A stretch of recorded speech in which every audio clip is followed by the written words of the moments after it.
Vous êtes de plus en plus nombreux à nous suivre et à participer à l'évolution de la chaîne Afrique N24, et sincèrement nous tenions à vous en remercier. Nous lisons tous vos commentaires qui enrichissent le débat et vraiment nous vous demandons de nous soutenir, en aimant les vidéos pour une large diffusion, et pour continuer à avoir une ligne éditoriale indépendante, et vous proposer de nouvelles émissions toujours de plus en plus enrichissantes. Ne restons pas passifs, soyons actifs. Merci et à bientôt. Chers compatriotes togolais, ici c'est Farida Bembana Borema. Dans mes habitudes, j'aurais fait une vidéo, mais je suis encore en convalescence, sortant d'une maladie éprouvante, et je me résume donc à faire cet audio pour m'exprimer. J'ai appris ce matin au réveil l'arrestation de l'artiste togolais Amron dans la nuit du 26 mai 2024 par le régime de Faure Gnassingbé. Cela fait déjà des mois que je suis sur la toile. Cet artiste qui dénonce la dictature des Gnassingbé avec force et avec véhémence. Et cela s'est encore accentué au cours de ces dernières semaines.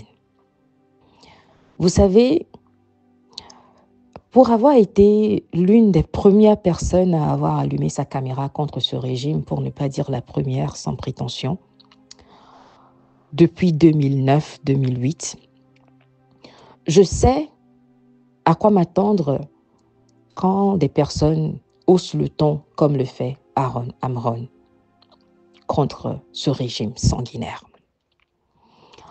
Et je sais que Amron, que j'appelle mon frère parce que c'est un frère togolais, toute personne qui défend les valeurs que j'incarne et que je défends également, que sont la justice, la liberté, le droit, je les considère comme des frères de sang.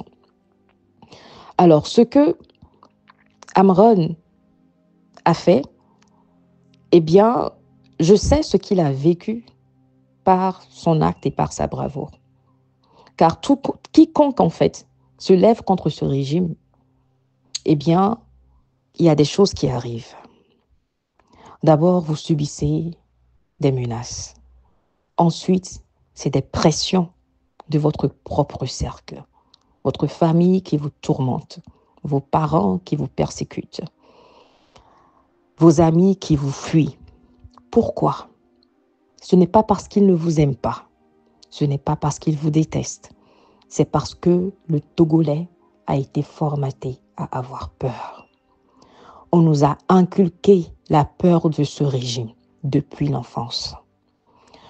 On nous a forgé dans la peur. Alors ce régime s'attend à ce que chaque Togolais vive, naisse, vive, grandisse et meure dans la peur. Alors, ceux d'entre nous qui à un moment donné avions décidé de jeter cette peur, de nous défaire de cette peur, nous sommes vus ou soit comme des malades, ou soit comme des fous, et seulement par quelques-uns comme des braves et des courageux. Mais même les quelques-uns qui nous reconnaissent ce courage et cette bravoure vont souvent nous dire « J'admire ta bravoure, j'admire ton courage, mais moi, j'ai peur. » Et pour certains, c'est parce qu'on ignore les conséquences qui peuvent venir avec ces actes que l'on pose ce genre d'action.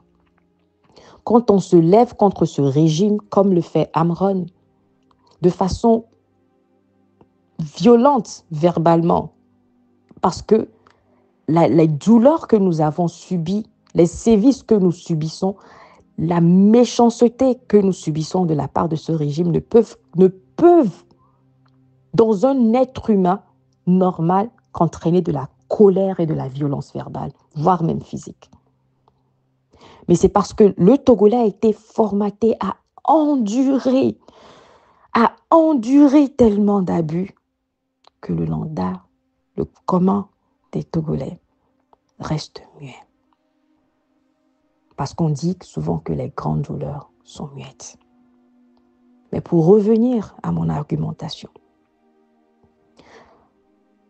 Ce qui se passe quand on dénonce ce régime avec autant de rage et de colère, parce que moi je me vois en Amron,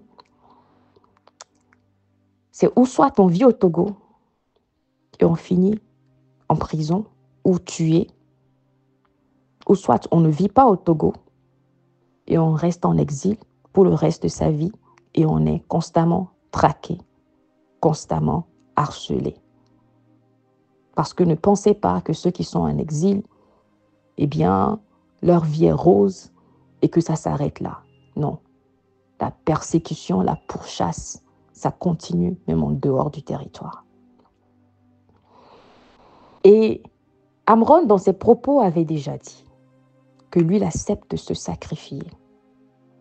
Mais s'il y a une phrase que je déteste, que j'exècre le plus dans la communauté togolaise, que l'on dit encore et encore aux activistes, c'est la phrase « tu vas mourir pour rien ». Olakou Balo.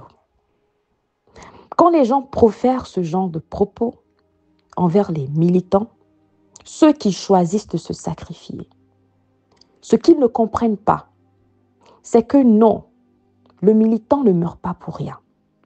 C'est vous qui lui dites qu'il mourra pour rien, qui le tuez. Oui, tout ce qui arrive aujourd'hui à tous ces militants qui ont pris sur eux de se battre pour ce peuple, de se sacrifier pour ce peuple pendant plus de 50 ans, qui ont été persécutés, torturés, tués, certains dont on n'a jamais retrouvé le corps, ceux qui sont en prison depuis des années, qui n'ont pas vu leur famille, certains sont morts en prison dans des conditions inhumaines. Ce n'est pas Faure Gnassingbé qui les tue. Ce n'est pas le régime qui les tue. C'est le silence des Togolais pour qui ils ont choisi de se sacrifier qui les tue. C'est l'inaction des Togolais pour qui ils ont choisi de se sacrifier qui les tue. Togoto, miawele vous, miabava oto. Les Togolais, c'est vous qui tuez vos combattants. Les Togolais, c'est vous qui abandonnez vos combattants. Les Togolais, c'est vous qui ne faites rien pour ceux qui sont prêts à tout donner pour l'avenir de vos enfants. Alors nous devons nous demander, en tant que peuple, si nous sommes encore des humains. Nous devons nous demander, en tant que Togolais, si nous sommes encore dignes. Jusqu'à quand allons-nous rester des poltrons? Nous sommes 9 millions de Togolais. 9 millions de Togolais. Si ne serait-ce que 100 000 Togolais prennent leur téléphone, allument leur caméra et disent assez, mettez fin aux abus, mettez fin à la dictature, libérez tous les détenus politiques, mettez fin à la poursuite des militants, mettez fin à la persécution des Togolais, mettez fin à la souffrance des Togolais. Ce régime va changer. 100 000 sur 9 millions. Vous n'avez pas forcément besoin de sortir dans les rues, mais vous avez tous votre téléphone. Quand il est question de vous mobiliser pour des choses insignifiantes qui ne peuvent pas changer votre vie, on vous voit. Vous êtes prêt à tapoter pour oublier votre misère. Mais vous n'êtes pas prêt à tapoter pour construire un avenir meilleur.